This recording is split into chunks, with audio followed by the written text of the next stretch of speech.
எனக்கு என்ன, வயசானா முதியோர் இல்லத்துக்கு போயிருவேன். மறந்தும் கூட சொல்லிவிடாதீர்கள்.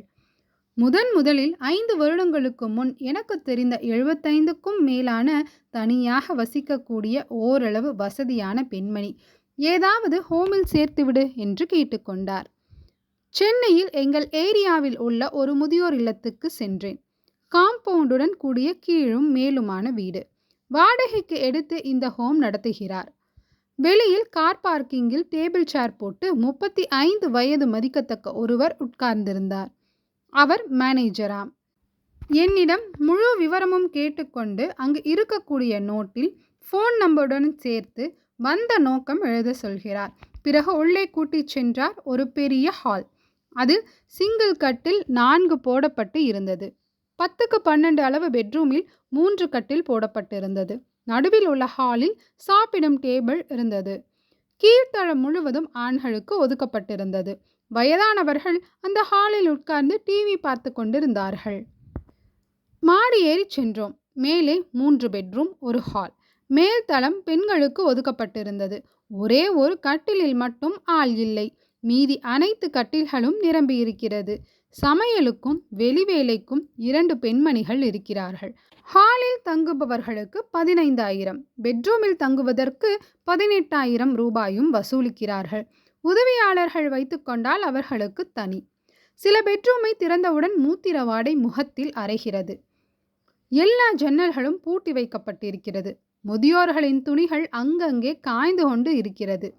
அந்த ஈர வாடையும் சேர்ந்து ஒரு விதமான புழுக்கம் அந்த வீட்டிற்குள் சுத்தி சுத்தி வருகிறது.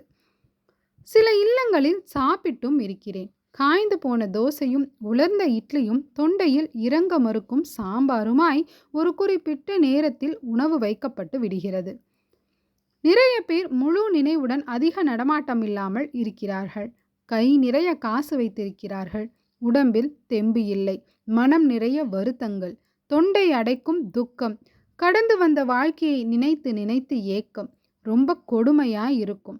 இந்த முதியோர்கள் கிட்ட பேசும் பொழுது அவங்களால தன் குழந்தைகளை விட்டு கொடுக்கவும் முடியாம, இப்ப இருக்கிற நிலைமையை ஏத்துக்கவும் முடியாம மரணத்தை மட்டுமே எதிர்நோக்கி காத்திருக்கும். பிள்ளைகள் இருக்கும் பொழுது பெற்றோர்கள் அனாதைகள் போல் வாழ்வது எவ்வளவு பெரிய அநியாயம்.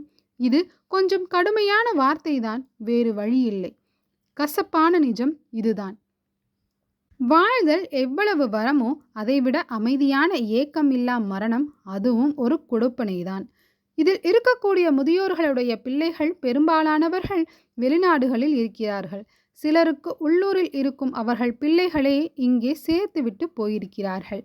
பெத்தவங்களுக்கு ஒரு வாய் சோறு கொடுக்க மனமில்லாத பிள்ளைகள் தமிழ்நாட்டில் நிறைந்து விட்டார்களா?